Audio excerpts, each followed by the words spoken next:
परमपिता परमात्मा को स्तुति करते हुए श्री श्री 1008 सभी संत समाज को नमन करते हुए सभी गांव की मातृशक्ति एवं सम्मानी आए हुए सभी बुजुर्गगण, हमारे आचार्य पंडित जी श्री यादवेंद्र शास्त्री जी व उनका सभी मंडल, मेरे हमउम्र दोस्तों व प्यारे प्यारे बच्चों, मेरे साथ आए हुए सभी सम्मानीगण महोदय श्री गोपाल जी भट्टा वाले एवं श्री अनार सिंह जी व विजय गुप्ता जी और मुझे बेटा से भी ज्यादा प्यार देने वाले मेरे साथ रंजीत, और जो कुछ भी मैं आपके सामने दिखाई दे रहा हूं, मुझे आशीर्वाद, पिता का प्यार, माँ का प्यार, भाई का प्यार, मेरे बड़े भैया को आशीर्वाद लेते हुए मैं आगे की लाइन को बढ़ाने जा रहा हूं। जैसा कि आप सभी जानते हैं कि लोगों को घमंड बहुत हो जाता है और घमंड ही विनाश होता है। घमंड का कारण विनाश होता है। मैं आपको छोटा सा एक उदाहरण के रूप में बताना चाहूंगा, उसी में आप लोगों की समझ में आ जाएगी कि ये सही है गलत है। तो प्रभु श्री कृष्ण के 3 भक्तों को घमंड हो गया था। वो तो घट घट के जानने वाले हैं प्रभु। उन्होंने देखा कि मेरे भक्तों को घमंड हो गया है। सत्यभामा उनकी पत्नी थी, वो खुद को ये सोचने लगी कि मैं विश्व सुंदरी हूं, मेरे से सुंदर और कोई नहीं है।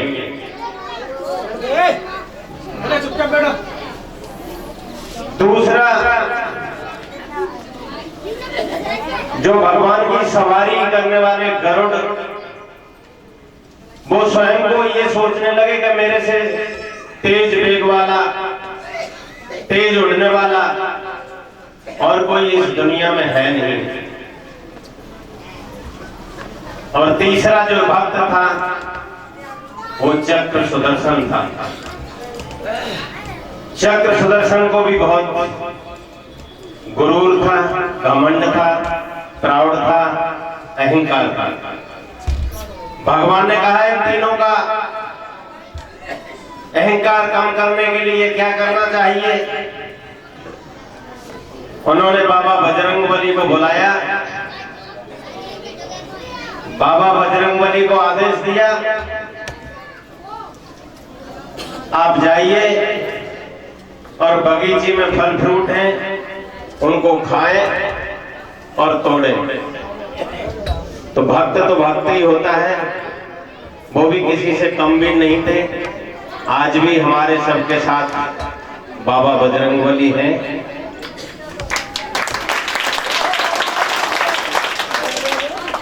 वो प्रभु की बातों को समझ गए कि क्या कहना चाहते हैं।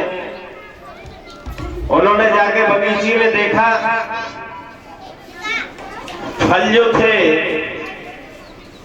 वो कुछ खाने लगे और कुछ फलों को फेंकने लगे। तो श्री कृष्ण भगवान ने आदेश दिया गरुड़ जी को, आप जाइए और बगीची को देखना है कि बगीची में कोई उजाड़ तो नहीं कर रहा। चक्र सुदर्शन से बोले, आप ध्यान रखिएगा, हम आपस में वार्तालाप कर रहे हैं और गेट से कोई अंदर ना आ पाए। चक्र सुदर्शन ने कहा, ठीक है महाराज, जैसा आपका आदेश का पालन किया जाएगा। सत्यभामा जो थी उनसे कहा, आप बराबर में बैठिए, मां सीता का रूप रखे। श्री कृष्ण भगवान ने भगवान श्री राम का रूप रखे, दोनों पास में बैठ गए। गरुड़ जी जाते हैं बाबा बजरंगबली के पास और बोले, ये बगीची उजाड़ने का मतलब? उन्होंने कहा, अगर दम है तो आके रोक। गरुड़ जी ने कहा, आराम से रहिए, इस तरह की बात मत करिए, लेकिन जिसका घमंड सिर ऊंचा हो तो वो उसे कुछ नीचाई वाली बातें दिखाई नहीं देती हैं। उन्होंने कहा है, रोकना है तो रोक। फल को खा रहे और आधे फल फेंक रहे थे। भगवान जी ने, बाबा बजरंगबली ने कहा, इसका घमंड तो कम करना ही है। उन्होंने पूंछ को बढ़ाते गए और गरुड़ को पूंछ में लपेटा और लपेट के ऐसा फेंका उनको कि वो समुद्र में जाके गिर पड़े। उनकी हड्डी पसली सब चकमाचूर हो गई। उन्होंने कहा, ये तो कोई बंदर नहीं है, मौत की निशानी है, इसके पास दोबारा जाना ही बेकार है। और वो उठ के भागने लगे और बाबा बजरंगबली हंस रहे हैं। गरुड़ जी अपने भगवान की तरफ से चलने लगे। उससे पहले बाबा बजरंगबली भगवान जी के पास पहले पहुंच जाते हैं। उन्होंने गेट पर देखा तो चक्र सुदर्शन पहरा लगा रहे थे। उनको रोका, जो कर, रुकिए, कहां जाएंगे आप? जो आप हटिए ना, मुझे जाने दीजिए। जो मेरी ड्यूटी लगी हुई है गेट पर, मैं आपको जाने नहीं दूंगा। बाबा बजरंगबली ने चक्र सुदर्शन को लिया और पान की तरह दबाया और सीधे प्रभु के पास पहुंचे। प्रभु के पास जाते ही बोले,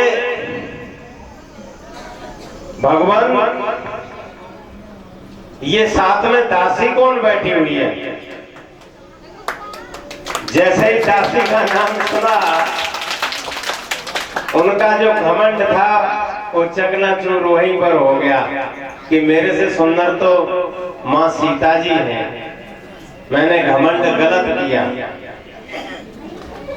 उन्होंने देखा गरुड़ जी आ रहे, गरुड़ जी ने देखा बाबा बजरंगबली, ये बानर तो वहां छोड़ के आया, मैं बगीची में, मेरे से पहले उड़ने वाला है ये तो। उनका भी घमंड चकनाचूर कर दिया। भगवान जो श्री राम का रूप रखे हुए थे, उन्होंने कहा, तुम्हें गेट पर किसी ने रोका नहीं? अरे भगवान, रोका तो है, लेकिन वो तो ये गाल में है, पान की तरह उन्होंने निकाला और बाहर फेंक दिया। उनका भी घमंड चकनाचूर हो गया। तो घमंड करने वाले का सिर हमेशा नीचा रहा है और नीचा रहेगा। मैं ये आश्वासन आपको देता हूं कि घमंड करना नहीं चाहिए। जिसने भी किया है, रावण जैसे चले गए, तो घमंड किसी का चलता नहीं है। आप लोगों को एक बात बताना चाहूंगा। माननीय श्री यादवेंद्र शास्त्री जी ने मुझे आपके गांव गुलाबपुर में बुलाया था, और बुलाया कब था बुलाया जब था जब किसी ने इस रोड को बनवा नहीं पाया था, उस टाइम मुझे बुलाया, आदेश दिया, सम्मानीय लोगों के साथ मुझे बुला के बिठाया। इन्होंने कहा यहाँ का हालात जो है बहुत ही खराब हालात हैं, कीचड़ में होकर गुजरना पड़ता है, इस रोड को कैसे करेंगे आप देख लीजिए। तो ये कोई घमंड की बात नहीं है, आपका सहयोग और आशीर्वाद हुआ। मैंने वहां पर आचार्य जी के सामने बोला था सिर्फ 8 दिन के अंदर आपका रोड बनके तैयार हो जाएगा। मात्र 8 दिन के अंदर ही काम शुरू हो गया था। वो एक अलग बात है कि अड़चने डालने वाले अड़चने डालते रहे, लेकिन आज आपका रोड तैयार है और जिसमें होके आप लोग सभी गुजरते हैं। आपका सहयोग और आशीर्वाद रहा